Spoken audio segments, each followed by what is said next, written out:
great evening last night and got some good sleep and is ready to learn today. On your Chromebooks, you should have Throwing Fire, the text open. If you don't have your text open yet, please raise your hand. Okay, everybody's ready? Perfect, thank you. Before we get started reading, I want us to take a quick look at just a few things. First, can anyone answer what a text feature is? Yes, thank you. Perfect. A text feature are titles, headings, captions, pictures, maps, anything that's not the actual text, but they included it to help us know about what we're reading. Even little bubbles that we might see on the side. Now that we said that, can anyone see a text feature that might help us understand or get an idea about what type of text we're going to be reading? Yes? Beautiful, yes. In the corner up here we have historical fiction. And what is fiction? Is that true or false? Exactly. Fiction is not true, so false. But historical, that might tell us that it's based on past events, right? But it might not be 100% accurate or true. So something similar might have happened in the past that they're kind of getting ideas of. And then looking at our big text feature, our title, what do we think maybe this story might be about? Throwing fire. Are we going to have people physically throwing fire? Or are we going to have maybe heated argument and words? And that's them throwing that back and forth? Anyone have any ideas? Thank you for sharing. Okay, now let's get started. Throwing Fire by Skylar Teigland. Who will throw his fire the farthest? Nu wonders as he sits on the beach a short distance from the warrior circle. He watches the other warriors carve their names on their firebrands, dried sticks that they will set alight and throw from the mountain. Ooh. Nu keeps to himself, for he knows that the others laugh at him. Ukiki, they call him. Little runt, because they think that he is too small to be a warrior. Does anyone know what a little runt is? Or the word runt? No? Well, the runt is something that's typically the smallest in a litter or pack or collection of things. The smallest puppy born in a litter is the runt. Smaller than the others. So that's why they think he's too small to be a warrior, right? It is ancient times, historical, on the island of Kauai, when each river valley is a kingdom and every young man is a warrior.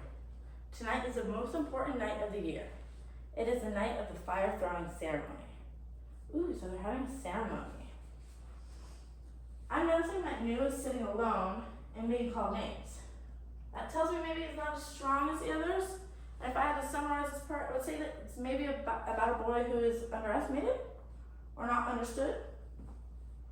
I want you guys to turn and talk and tell each other, what do you think are the key details in this part that we've read so far? In the first 3 paragraphs, we're only on paragraph 3. We have our numbers, right? I'd say this part is mostly about what or one important detail is. I want you guys to turn and talk to each other and think about what that could be.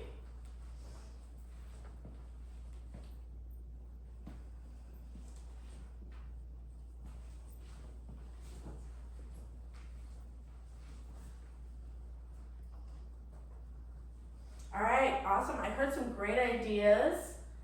I love it. So let's see what this story continues to be, okay?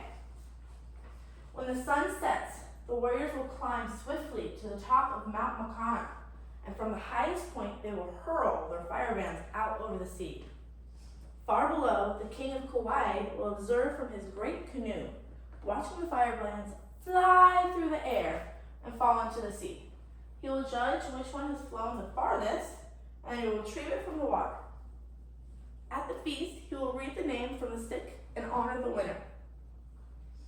And how do they get their names on the stick? Does anyone recall? Huh?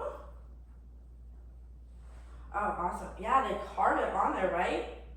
Carve their names on their firebrands. And it's an honor to win, right? So this is a really important thing for them. A sudden gust of warm air sweeps across the beach, silencing the warriors' talk. The wind is rising, making the warriors anxious, for it is difficult to throw well in the wind. Oh no, so the wind is rising. So now we see what's happening a little bit, right? There's a ceremony where the warriors are going to throw their firebrands to see which one goes the furthest, but the wind is making it hard. That seems to be kind of an important problem, because if this is a big honor for them, and they're supposed to be doing the best they can, and this is now an obstacle to make that not work. Uh-oh. So again, I want you to turn and talk really quick. We're just doing this quickly. What is the challenge in this part of the story? The challenge is what? Because of maybe what? Kind of give us an idea just so we know we're all on the same track on what's happening. Go ahead and talk.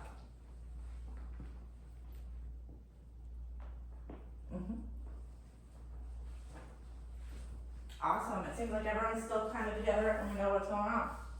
So let's move on to the next page. Nu considers his own branch. It is smaller than most and much lighter, almost weightless. Ooh. He made it from popala, a very light wood, carving out of the pith center to make it hollow. Now he carves his name on it and waits for the ceremony to begin. As the sun dips into the sea, the warriors leap to their feet and race to the sacred mountaintop as the villagers cheer. Nu tries to keep up, but the climb is steep and difficult in the growing darkness. Why is that difficult for Nu? Because he's smaller than them, right? So smaller steps, a little bit harder for him. One by one, the warriors reach the summit, light their firebrands, and take a place in line. From the beach, the villagers can see a great line of fire along the top of Mount Makana. None of the warriors notice that Nu is missing. The king watches from his canoe as the first firebrand is thrown. Up into the air it soars, and a cheer rises from the beach. Then slowly, the fireband begins to fall, streaking a trail of smoke and sparks across the evening sky. Do we see in our picture? Which one of these do you guys think is going to be the king? The one in the boat? Yeah, in his canoe, right? Last page. Before we read that though, I want us to ask. Nu made his firebrand differently. It's lighter and hollow. That makes me think maybe he's using his brain a little and thinking, because he's not going to be able to throw far, right? So stop and jot really quick. What is different about Nu compared to the other warriors? Nu is different because what? Go ahead and write that down really quick. Okay, let's continue.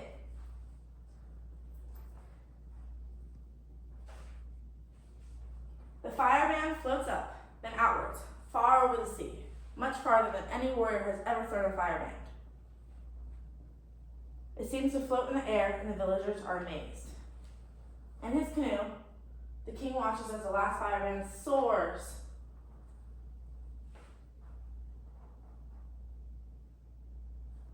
Oh wait, sorry guys. I forgot we started just at the same page. Excuse me. One by one, the flaming torches fly up in a tremendous arc, then fall hissing into the sea. Soon there is no more fire on the mountain. The last of the firebrands have been thrown and the warriors are descending. Suddenly, there is an outcry from the beach. Another spark of fire is seen on the mountain. Another firebrand floats slowly, magically, upwards. Up and up it climbs, much higher than the others. The villagers cheer, for they have never seen anything like it. The firebrand floats up and then outwards, far out over the sea, much farther than any warrior has ever thrown a firebrand. It seems to float in the air, and the villagers are amazed. So something unusual is happening. One firebrand is going much farther than the others. Do you think maybe that might be news? I think it is. So turn and talk really quick. What is happening that's different than the others? What is changing that everyone's surprised about? Is there anything that you can notice? Beautiful. Okay.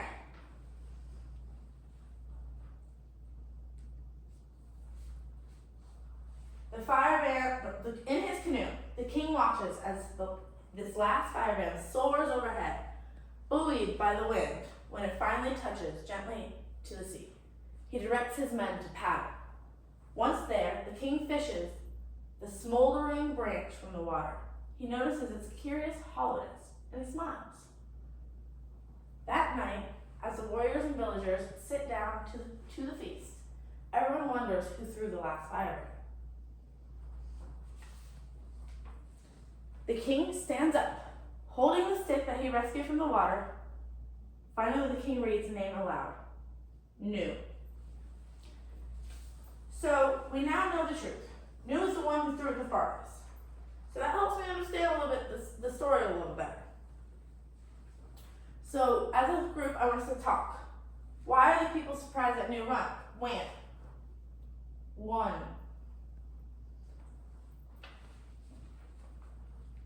Why do you think they're going to be surprised, or do we think they're going to be accepting? Yeah? Okay. So let's keep going and see what happens, shall we? Last part. There is a pause at first, then laughter.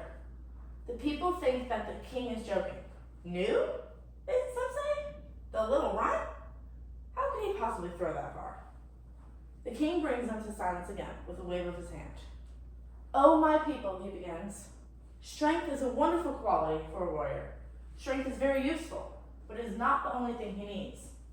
Cleverness and intelligence guide strength, right? Tonight we honor one who was clever enough to make a friend of the wind instead of fighting it. Come forward, Nu, and sit by me. As Nu takes his place beside the king, he notices that no one is laughing. On that night, Nu earns a new nickname from the warriors. Kikamani, they call him, the clever one.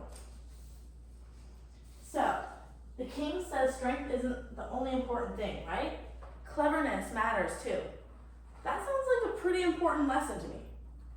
Strength is not everything. So what lesson did Nu teach the other warriors?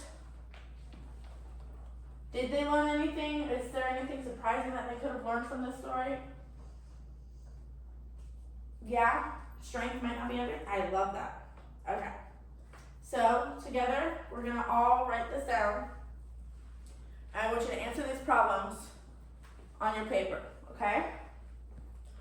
Who is the story about? And what is the problem? In the beginning. So that's what we're gonna start with. Your second question is, what happens during the competition?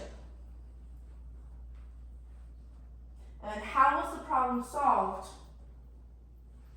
that you notified or identified in the first question? And then last question, to sum everything up, what is the message of this story that we got? I want you all to answer these individually, and we're going to go over this together. So the first question, even those two parts, who is the story about? It's about Nu, right? And then what is the problem that happened there? What was the problem in our story? The wind affecting our firebrands, making it difficult for them to throw, right? And what happens during the competition? Everyone goes and throws and does everything, underestimating Nu, but he built something different and goes all the way up and throws it, and he actually ended up winning, right? Beautiful, yeah. Nu surprised everyone with a different way of thinking. And then how was that problem solved? We know Nu won, so how did he solve that problem? He used a different, lighter tree branch for his firebrand, and it made it float in the air and travel further. And then what is the message of the story? Like the king said, strength isn't the only important thing in life. Cleverness and intelligence matter just as much, if not more, too. Alright? Beautiful. I love how everyone paid attention and was participating in this. I think it was a great story. And you can go ahead and close your Chromebooks. We're going to go to small group now.